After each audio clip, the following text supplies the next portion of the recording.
Held పాలసీపై విపక్షాలు అబద్ధపు ప్రచారం చేస్తున్నాయని మంత్రి ఉత్తమ్ కుమార్ రెడ్డి విమర్శించారు. పాలసీ అర్థం కాక చేస్తున్నారో కావాలని చేస్తున్నారో తెలియదన్నారు. ఈ పాలసీ ఎన్నో రకాలుగా ప్రయోజనకరంగా ఉంటుందని తెలిపారు. ఇది అకస్మాత్తుగా తెచ్చిన పాలసీ కాదని స్పష్టం చేశారు. అంత పారదర్శకంగా ఉందన్నారు. స్కామ్ ఎక్కడుందని ఉత్తమ్ ప్రశ్నించారు. పరిశ్రమలు ఔటర్ అవతల ఉండాలని ప్రభుత్వ ఆలోచన అని తెలిపారు. హైదరాబాద్ ను కాలుష్య రహితంగా మారుస్తామన్నారు.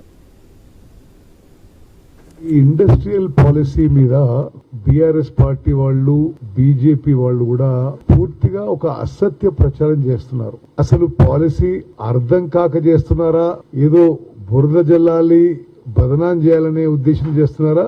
మీరు తప్పనిసరిగా ఆ విషయాన్ని మీరు గమనించాలి. యావత్ తెలంగాణ ప్రజానీకం కూడా గమనించాలి. హైదరాబాద్ నగరం పొల్యూషన్ ఫ్రీ చేయాలంటే, కాలుష్య రహితంగా చేయాలంటే ఇండస్ట్రీస్ ని హైదరాబాద్ నగరంలో ఔటర్ రింగ్ రోడ్డు బయటికి పోయే విధంగా ప్రోత్సహించాలి అని.